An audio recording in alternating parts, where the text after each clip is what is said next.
Pardon the interruption. I'm Frank Isola. Hey, Tony, the Queen of England is getting a raise to $97 million per year. Tony Kornheiser never should have broken up with her. Do you know what the president makes? We looked this up. $250,000. $400,000. Really? $400,000. So if the president makes $400,000 and the Queen of England makes $97 million, the answer to who's more dateable is the Queen of England. $97 million worth. When I was every penny. Last time I was there, she said, "How's that old bloke Tony doing?" I said, "I don't know. I haven't seen him." Well, we had some good nights together. I guess it was the summer of '52. Welcome to PTI, boys and girls. Wilbon has the day off, but on a big NBA day, I am lucky to be joined by a man who covers the league for the New York Daily News, Mr. Frank Isola. Big NBA day. Big. And we begin today with the very surprising news that the Los Angeles Clippers have traded Chris Paul to the Houston Rockets. Paul reportedly had informed the Clippers of his intent to leave for Houston as a free agent. So facing losing Paul entirely, the Clippers made a trade and will reportedly get Patrick Beverley, Lou Williams, and some other stuff. Frank, does Chris Paul playing in the same backcourt as James Harden make any sense to you? You know what? I'm always of the belief that great players can make it work. They made it work in Miami. Obviously, they made it work in Golden State. Now, James Harden is a ball-dominant point guard. Yes, he had a career year last year. Yes, he did. Dominating the ball. In terms of time of possession, I know a stat that you love. He led the league in time of possession, and Chris Paul was about 7th. I think Mike D'Antoni can make it work, though, because you know what? When it got to the playoffs, Game 6 against San Antonio, Harden was shut down. Now at least you have 2 stars out there. I understand this in theory, and I understand that D'Antoni will not put them together all the time, and each one will substitute for the other, so one of them will always be out on the court, Yep. and I get that. But Mike D'Antoni made James Harden a great MVP candidate because he said, this is your ball, you control it, you shoot it, you pass it, and I believe he led the league in assists. I just don't understand what they think they're doing with Chris Paul, also a ball-dominant guard. To me, you know what they look like now? They look like the Wizards. They look like the Wizards, and I have 2 questions. Who's going to defend exactly for them? James Harden, not a defender, fair to say. And how are they going to get the ball? How is that going to work? Well, I would say this about Harden. The one thing that would concern me, Harden is a genius at getting to the foul line. He draws fouls all over the court, except for in the playoffs where they don't call it as close. They were decisively beaten in the playoffs. Because he can't get to the foul line. But I tend to think that this move leads to something else because players want to play with Chris Paul. The Rockets are going to have some cap space. You know who they're loading up for. Here comes that name again. Paul George. Everybody wants Paul Exactly. George. So I think they're now, Daryl Morey knows he's got to make big moves. You either have to rebuild now in the Western Conference with the Golden State Warriors, or you have to try to go for it. They're going for it. Yeah, so that is the question I have, and I respect Morey, and I respect the whole notion of analytics in basketball and what's the best shot. Is the 3 the best shot? And here's why the 3 is the best shot, or you open it up for 2s and you go to the foul line, and I get all of that. But what does this do for them with the Golden State Warriors? I don't think it makes them competitive with the Golden State Warriors. I'm not sure it does. But they lost last year in the second round to San Antonio, and everything we heard was that the Spurs were going to go after Chris Paul. If I'm Chris Paul, I think it makes more sense being on San Antonio because I think Kawhi Leonard would be a better player to play with than James Harden. But once again, you have to have multiple stars I guess to they're win. pals, and I guess from the Olympics they wanted to play together. I am surprised at this. I'm surprised that they're together and that Chris Paul wanted out to go to Houston. I'm surprised. But Mike D'Antoni loves guards. We'll see if he can make it work. All right. The Clippers, of course, with Chris Paul, they never got out of the second round. That includes blowing a 3-1 lead to James Harden and the Houston Rockets a couple of years ago. Now Chris Paul is gone. Blake Griffin's a free agent. And the idea that the Clippers would ever rule Los Angeles sounds as preposterous as ever. All right, last week, the Clippers owner, Dancing Steve Ballmer, your buddy, hired Jerry West as a consultant. So I'll ask you, what should the logo and the second team in L.A. do now? I'm going to say something that you're not supposed to say in these exchange relationship shows where we're supposed to be smart. I don't know. They look dead to me. Yeah. They do. Blake Griffin will probably stay. I mean, you get that sense. And that's good because he looks like an L.A. guy. Those commercials are really good, and he's probably happy. He's also hurt all the time. I don't know where they go because it seems to me, and I think Jerry West is a genius, and I think he's had the greatest career in any sport, and it's 50 years long. But it seems to me that Magic Johnson will pump in a lot of energy to the Lakers, and that if L.A. is where you want to go, the Lakers are going to be where Always. you want to go. So I don't know where they go. And it's like they had their chance to kind of take. They were never going to take over L.A. They were the most disappointing team. The last 2 years in the NBA, they're the most disappointing team. Tony, they were 14 minutes away from making it to a conference finals. They blew that game at home. And hey, that's on Chris Paul's resume, Doc Rivers, Blake Griffin. But I'll say this about Blake Griffin. The word was that he and Chris Paul didn't get along. I just wonder, how is DeAndre Jordan and Blake Griffin going to do without Chris Paul? Because all we ever used to see them do, it's Lob City.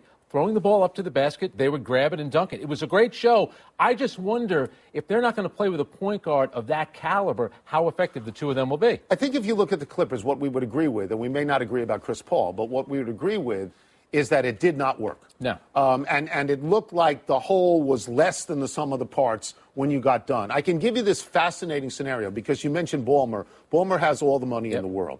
I believe at the end of next season, because the NBA offseason is always better than the NBA regular season. I believe at the end of next season that the following people could be free agents. And this would be LeBron James and Chris Paul and Carmelo Anthony has an opt-out and Dwayne Wade. I'm leaving the banana boat crew. I'm leaving, Paul George. Yeah. So what if Ballmer just said, hello, here's a bunch of money, let's see. You just answered it, though. The players all want to go play for the other L.A. team, so they'll have money, too. If LeBron's going anywhere in L.A., it's the Lakers. I would think so. Yeah. We continue with blockbuster NBA news. Phil Jackson, who just 2 months ago had the final 2 years of his contract picked up, is suddenly out with the New York Knicks. Owner James Dolan fired Jackson after 3 years of wandering aimlessly at the bottom of the Eastern Conference. The Knicks were 80 and 166 under Jackson. Frank, the Knicks are your account. Why did they do this now? You were being kind to the Knicks, aimlessly. It doesn't make a lot of sense from this standpoint. You allowed him to make the draft pick last week. And now 5 days later, from France. Yeah. So now 5 days later, you're getting rid of him just before free agency. As you know, there's never a good time to get fired. So if you're going to do it, why not now and try? Because the last thing you want to do, I was always worried Phil was going to build this triangle team, and then he'd be gone in a year, 2 years, and a whole new regime comes in. You know they're not playing the triangle. So I think based on what happened with Carmelo, trying to get a buyout, and Jim Dolan said, we're not giving you a buyout, Phil's relationship with Kristaps Porzingis, the way that was handled, and then unfortunately the report about him that came out about him sleeping during a workout, that hurt him. Also the report on ESPN that agents and players don't look at New York as a destination, but more so as a laughingstock. I think Jim Dolan said, you know what, enough is enough. To me, it's never one thing that gets a guy dismissed. It's a bunch of things. I'm going to go to the laughingstock circumstance and New York City because in two separate boroughs, they have two terrible teams. Yep. They have the Knicks and the Nets, who appear to be run by no one who understands basketball. I think Jimmy Dolan's the worst owner in all of sports. What you've seen is he's made two terrible choices to run his team. He made Isaiah Thomas, who got in actual real trouble and cost him millions of dollars, and Phil Jackson, who I love, but who did not accomplish anything in a relatively short time. They tarnished the coaching career of Larry Brown. Yes. They tarnished the coaching career of Mike D'Antoni. Yep.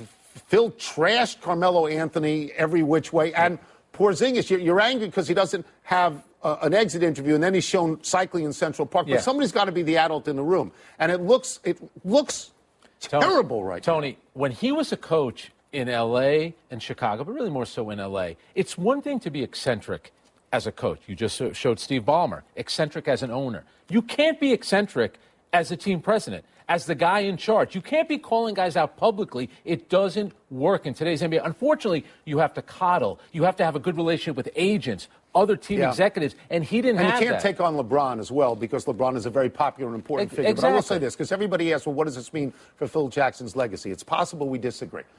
I don't think it hurts very much because I think your first paragraph is 11 championships, and in your second paragraph it says, and after his retirement as a coach, he had an ill-fated few years as the head executive of the Knicks.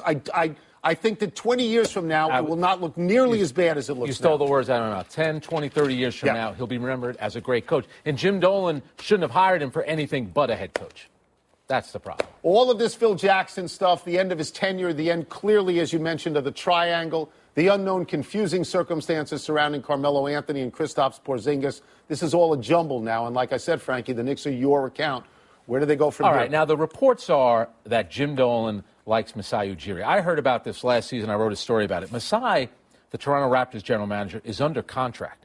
So to get him you have to give up compensation. Are you really going to give up a first-round pick when chances are you're going to be in the lottery Give him again? Joakim Noah. You don't need him. And you know what? You're up to $55 million for him. We'll put a bow on that. We'll drive him to the airport. Right. But they're not taking that. So clearly you want to hire a guy that has experience and, a guy that can establish a culture there, do things the right way. That's what they want to Is do. the coach safe? Work out. Is the coach safe? I don't think. How can he be? Right. How can he be? I will say this. If I'm Jeff Hornacek, I'm kind of happy because the offense that I wanted to run wasn't the triangle. Now I'm going to get to run the offense I want to run.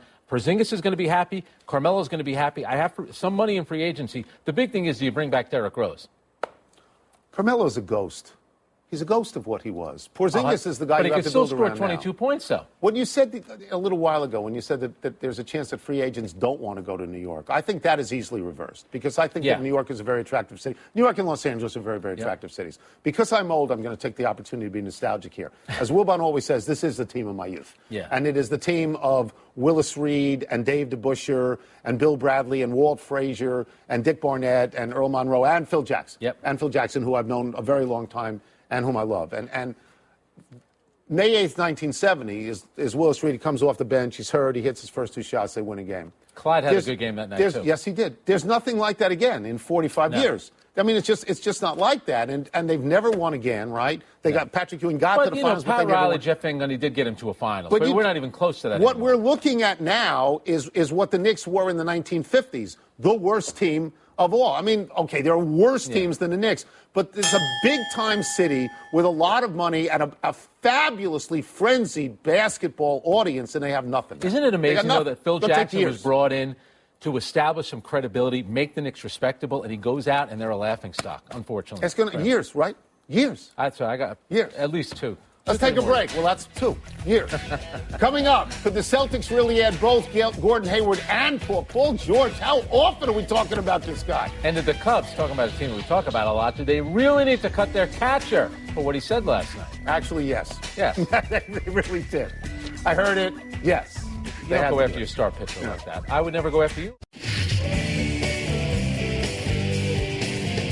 We have even more headlines to get to, and let's start with the report from the Vertical that the Boston Celtics are working to land both Paul George and Gordon Hayward, hoping to get a Hayward commitment first. The Celtics reportedly believe they could convince George to stay with them beyond this season.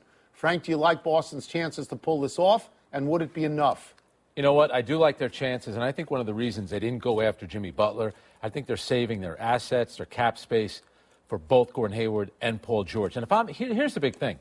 You look at the trade that was talked about, the Denver Nuggets and the Cleveland Cavaliers in trading Paul George. If I'm Indiana, I want the best deal for myself. I'm not worried about where Paul George ends up. If I'm going to trade my best player, I have to get something of value back. Guess which team has something of value? The Boston Celtics have a ton of picks. They have young players. That's where you make the deal. They believe they think they're going to get Gordon Hayward. He's going to be their starting shooting guard next year. This is odd for me because about 7 or 8 minutes ago, I said that I didn't like the Harden matchup with Chris Paul because they were essentially the same player. And I think that George and Hayward are essentially the same player, even if one plays 2 and one plays 3. The difference for me in this is this team already has Isaiah Thomas.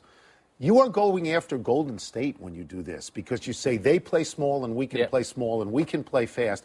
There is a greater goal here, and I think it's Golden State. But my cautionary tale in this is that before you make a judgment today, just wait until tomorrow. Because every day now, this is much more exciting than the regular season. Every day now, things are going to change. And next year, with LeBron James, the league is going to capsize. It's going to go upside down. Tony, it's going to be wild. Don't you think that Danny Ainge at some point has to cash in here? We can't keep talking about next year, the year after that. You go out. Oh, no, this is the right move for him. Yeah, because you won 53 games. And you lost, you got killed by Cleveland, even though you won a game. And Isaiah Thomas was hurt. You're not going to be able to win with just one star. This makes you totally competitive with Cleveland in the East right now. And I think it makes you – I'm not saying they're as good as Golden State because that would be crazy. But they would play a similar style as Golden State. And then if you get lucky, maybe you beat them. And two things. Gordon Hayward, number one, he'd be reunited with his college coach. Now, Paul George could always tell the Boston Celtics, I'm not going to resign with you. But if I'm the Celtics, I say, you know what, we'll convince you that this is the place you want to be. All right, the Chicago Cubs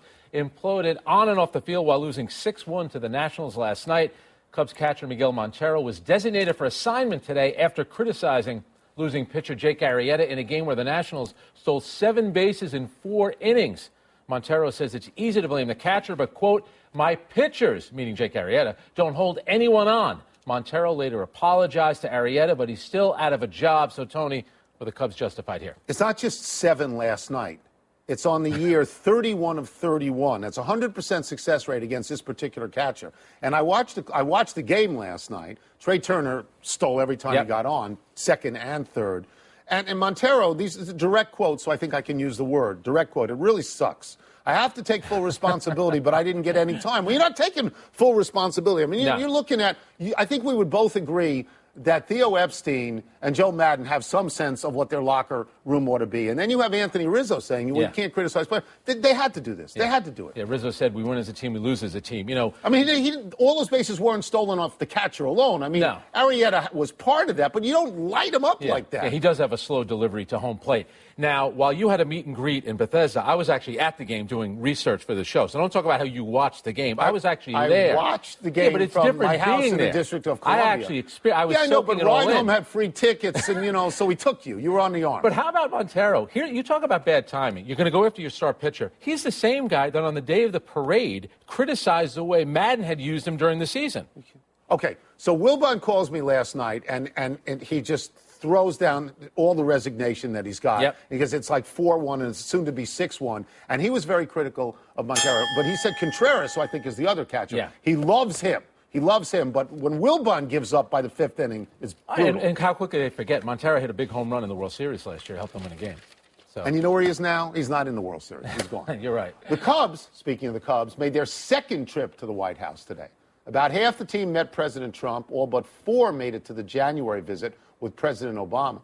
Cubs co-owner Todd Ricketts, who had once been invited to serve in the Trump administration, made today's visit happen. But the trip was voluntary. Any issue with it, Frank? You know what? I like how the Cubs went a little business casual there. You know what? I don't have an issue from this standpoint. You're still visiting the White House. That's right. It's not the administration you're visiting. It's a chance to go to the White House. If I got invited, I would go. And guess what? If I ran into the president, I said, is there anything you can do with the traffic outside the Lincoln Tunnel? Use the opportunity maybe to tell him something. I don't have a problem with it. But it was a little awkward. At one point, President Trump actually waved Dan Gilbert out. Dan Gilbert owns the Cleveland Cavaliers. He's obviously a Detroit guy. He had him come and take a picture. What was that about? I mean, how bizarre is that? First of all, his team lost. Doesn't he own Quicken Loans, too? And Quicken Loans. Maybe Trump's looking for a loan on some there must be properties. something, but that was a little bizarre. I don't have an issue with it. You know what? And I don't have a problem with guys that don't want to go. If you don't want to go, fine.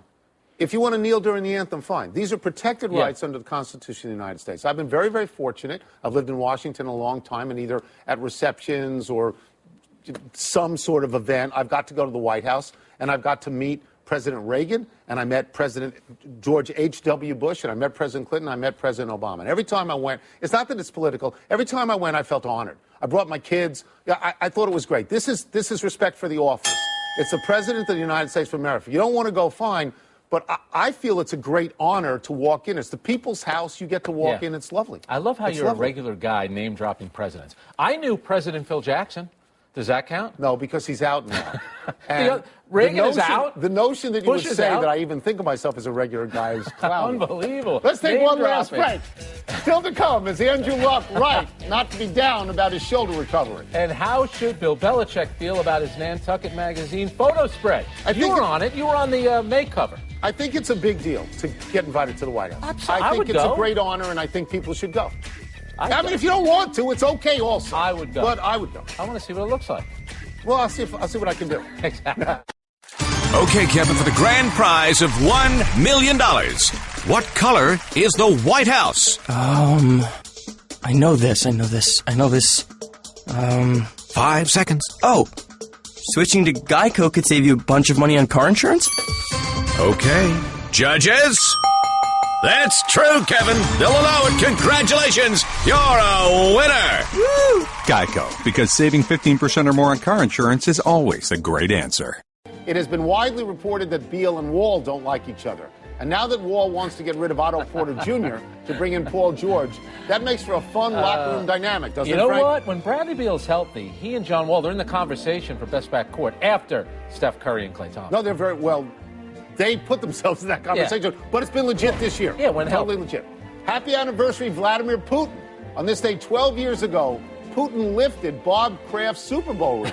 Kraft showed off his ring to Putin, and the Russian president assumed it was a gift.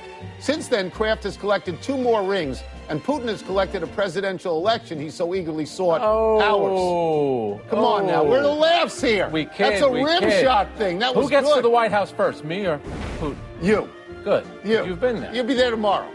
Happy trails to LSU. In an all-SEC final, Florida won 2 straight games versus LSU to capture the College World Series championship. LSU had previously won 6 College World Series. Florida has won national championships in football and in basketball, but this was their first title in baseball, joining Michigan, Ohio State, and UCLA as the only other schools to accomplish that feat. You know, I actually had a more enjoyable time watching the softball when Florida lost to Oklahoma. That was actually pretty good. So Florida is obviously going to be a school that's competitive in all sorts of things. There's going to be all sorts of national titles. But to do the triple like that, baseball, basketball, and football, there's only 4 schools. That's a big deal. And their women's teams are good. Softball, lacrosse, even your favorite sport, soccer. Wouldn't you have thought that USC would be one of those schools that would get them all? And, That's true. You know, they didn't. Good weather. UCLA got it, though. So Yeah, that was absolutely. good. All right, no errors today, and we go to the big finish. Jason White Chocolate Williams is out 6 to 8 months after suffering a knee injury in the opening game of your Big 3 league. Are you disappointed? Get ready for this. There's going to be a lot of injuries. Corey Maggette also suffered a devastating Achilles injury. He's going to be out for a while. The league will be bankrupt before he gets back. They're not going to make it to Week 9, that's for sure. Andrew Luck still isn't throwing, says he's not sullen or morose. Should he be? Not now. It's June. If he's not throwing in late August or early September, I think it's a bigger concern. He gets hurt a lot, more than he should. Bill Belichick did a cover shoot for Nantucket Magazine. Are you a fan? He looks terrific. Not as good as you on the cover of the Hamptons magazine, but I like Bill. But you know what? He didn't go with the pullover. Actually wore an actual outfit here. All right, Steph Curry will compete in the Web.com tour event in August. How do you think he's going to do? I'm told that he's like a 1 or a scratch. The guy's on the Web.com tour, +3, +4. He's not going to win. He's going to have a great time. Those guys are great. Last one, Chile beat Portugal in penalty kicks. You care about this? Is it a big deal? Chile won. It's a big deal. You and Ronaldo, a lot in common. Good looking and rich. How about that? I think actually he looks like reality. We're out of time. We'll try and do better the next time. I'm Tony Kornheiser. And I'm Frank Isola. Wilbon is back tomorrow. You can get the PTI podcast on ESPN app or Apple Happy Podcast. birthday, Canada 150.